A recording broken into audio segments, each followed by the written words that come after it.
Hello everyone, today we're gonna take a look at Season 5 TTQ winners versus Lady Professional game number 1. Gonna be Lily Lion Main versus Chiba Ladies Professional Player. It's gonna be Bishop Handicap game. Bishop Handicap game is one of the lowest handicap, one of the most difficult one to win. It's a handicap in which small tactics will matter a lot. If you're more interested in what TTQ or TT series is, I recommend you check the description for the link. Now I would like to introduce to you who is our professional today. Her name is Ryoko Chiba, Chiba being her surname. She's Lady Professional number 17. She was born on April 21st, 1980. She was a professional player since 1994. October 1st, and her current rank is Ladies Professional 4 Dan. Her teacher name is Noboru Sakai, 9 Dan. Her achievements are having 2 times Ladies Osho title, as well as being 9 times challenger in the following titles. Interesting stories about Chiba Sensei is that she was one of the famous trio of Lady Professionals born in 1980 year. She's also famous for being a host and big board explanation assistant for 2 years in NHK Trophy Cup on TV. And one more interesting fact is that she entered Shorekai at the age of 13 years old. She actually paid for Shorekai using the money she borrowed from her father, which she later returned from the money she earned by playing Lady Professional matches. Her Shogi playstyle is static rook. So that's what we're gonna expect from today's game, and let's take a look. So the game starts with a handicap giver playing the first move. This is how it works usually, and you can see that both Lily and Chiba Sensei chose to play static rook. You can see this usual pawn push on 5-4, followed by silver 5-3. This is the normal shape in this Joseki. In the meantime, Lily is using her right silver, perhaps a rapid advancing silver strategy. Next gold 4-2 may seem a little bit awkward, but this is an important move that will cover this square in the future. This is also the Joseki move in the handicap. Lily develops other pieces, finally exchange the rook pawn, moves her rook to a floating position. In time, Chiba Sensei is using her gold more efficiently. So this move is in protection of this pawn push, as the bishop line would be activated. And what's more, those 2 pieces now protect this square against any boggin attack, yeah? If we will have 2 attackers here, those 2 defenders will be enough to block the climbing silver attack. Now an interesting part starts where Chiba Sensei pushes the 5-5 pawn, and if the bishop takes, the rook pawn can be exchanged. This will be a little bit hard to defend. Perhaps the only possibility will be the pawn drop. Anything else allows the rook promotion, and here perhaps Chiba would be happy to see that. Maybe take the side pawn. Stuff like this, it puts a lot of pressure on centerpieces. Lily doesn't take this pawn, she puts the gold to protect, and here you can see 5-4 gold. And what's important in this position, Chiba manages to get a vanguarded pawn in the center, yeah? This is a big asset of her position, and immediately she's also threatening to attack this bishop's head. So this is something Lily has to prevent from happening if she pushes 6-6 pawn to prevent the gold, but we try to enable gold again by pushing this pawn. Here Lily needs to defend. And one stable move to try out would be to move the silver up. Instead, Lily plays this move. So I think this move is better, because if we were to go here and arrive at this variation, you can see that we exchange silver for the gold, and we also neutralize that vanguard pawn. Of course, this leads to a little bit crazy variation because the rook gets activated. But in the long run, it is a good fight. The bishop is still active. Might be a little bit not obvious, but that vanguard pawn, yeah, is gone. So that's a big point here, I feel. Now what Lily played was silver 7-5, and I think it's a little bit of a mistake, because what Chiba does is she puts her silver on 4-4 and threatens to retake this pawn. So she takes the initiative, yeah? This silver wasn't able to go for the boggin anyway. But Lily's idea is to try to activate the silver and the rook on this square, which would be normally nice, but because the rook is so close, it allows this gold to develop freely and puts pressure on the rook. So this might be a little bit unpleasant for Lily over here. So in the following moves, you will see that the rook ends up being tiny bit blocked. Yeah, we try to develop the knight, but the gold escapes. And now the rook is blocked by the silver. Silver can promote on both squares, and Lily cannot protect them both, right? She tries to protect on 2-7, but 4-7 silver promotion is possible. The rook is under pressure. And because the rook is quite close to the king, it also means that the pressure transposes onto the king. Yeah, the pawn push, creating the token in front of the king, as we know. 5-7 token wins the game. Proverb applies here. This would be a horrible situation for Lily.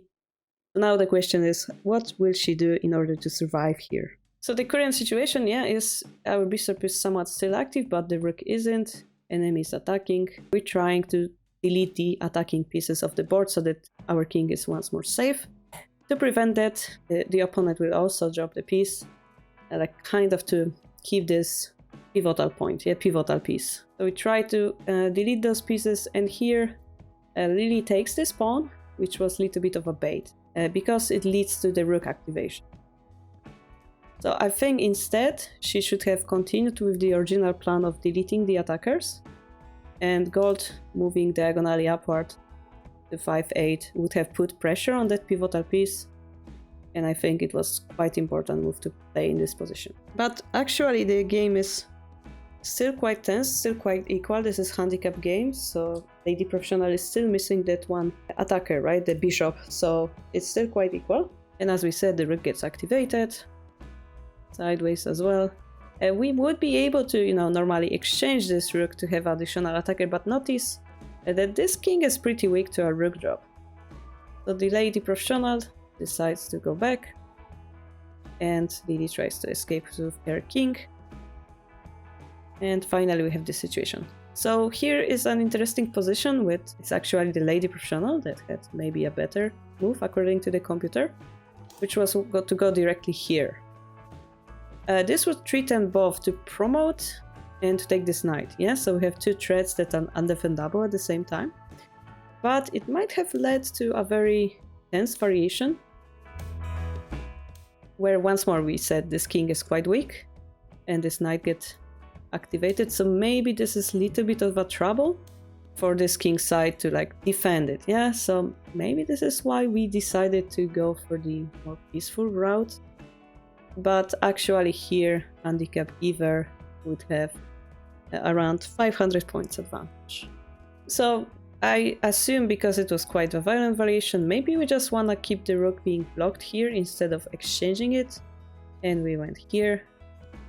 But then you can see Chiba Sensei already moved the rook back here, so maybe she was satisfied from disturbing the shape, trying to find yet the most active place for the rook, and you can see that it finally came to 3-4 square, right? Anyway, the game still is quite close. It's hard to say who's going to win. Lily exchanges one of the attackers and tries to make escape route for the king. Yeah, it's quite surrounded right now, so trying to create some escape route. But this is where Chiba Sensei plays a powerful move. It looks maybe like nothing, but this basically makes the rook the most active piece on the board right now. We are threatening to drop the gold, to attack the bishop and push the king away while getting material. If we get this bishop, we're gonna win very easily, yeah? The other thing, even if we protect it, which Lily did, the rook is able to go to 2-6 square, and look what just happened. This rook promotion is quite unstoppable. Lily tries to push on the crucial square. This is a nice attack potentially. And surprisingly, Chiba Sensei doesn't promote her rook, which would be a good move according to the computer. She moves the promoted silver first to try to, again, put some pressure on the bishop perhaps, yeah? So Lily seizes her chance and she tries to counter that rook promotion. De facto, according to the computer, if she only managed to seal off this rook over here, this would be a great fight. Yeah, the token is made, that's unfortunate, But we have to keep this rook out. If we allow it to enter, the game will be over. Unfortunately, here an exchange happened and the rook entered, and it seems like we can chase it off. Yeah, the idea was to speed up this gold movement by attacking the dragon directly. But as we just saw, this exchange happened in the center, which means Chiba Sensei has additional bishop in hand. Which means in this position we're gonna counter with a bishop drop to 8, which was a brilliant move. We will see that Lily will try to attack, and a brilliant series of checks will lead to the king being alone, the knight being eaten for free, and here is where Chiba Sensei decides to slow down. This is an amazing lesson for us guys. This is recognition that if I only take this token, my king will be safe and I will have enough life to checkmate this king because I have his advantage. So in this kind of moments, yeah, do not hurry, do not like search for Tsume or whatever. No, you can win by actually playing safe. This is a brilliant play from Lady Professional Veteran. So Lily will try to defend. We will have a nice pawn to Suji, followed by a rook drop. And once more, what do we do in this position? Slow down. Our opponent just dropped a silver, which means they have even less material to attack us with. As long as we don't give them more pieces, especially a rook, yeah, we're going to win. And unless Chiba Sensei makes a big mistake here, her advantage will stay. And let's see if it was the case. Yeah, Lily tries to make an escape for the king. The token cannot be taken because this piece is falling. So Lily tries her best, trying to perhaps go for an entering king. But eventually Chiba drops this gold to surround the king. Yeah, endgame technique. Pushing the king away from that entering position. Exchanging the golds, bringing the dragon closer. And eventually that leads to a checkmate, yeah? Doesn't matter where the king goes, we have this follow-up move, which is gonna lead to Tsume. So this is when Lily resigned, giving a victory to Chiba Ladies Professional for done. So I think this was a nice game to learn from. We saw the early middle game position with the vanguard pawn in the center of the board, which later Chiba Sensei transferred into general's pressure onto the rook and then into rook activation. So small advantage was slowly transferred into big advantage. Yeah, the final rook promotion to 2-7 square was definitely the decisive factor. So this is a nice lesson we can learn from Chiba Ladies Professional.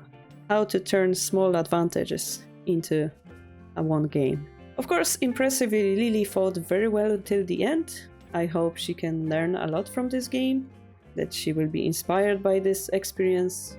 And for you watching this video, thank you for staying until the end, and I will see you in the next one. Bye bye!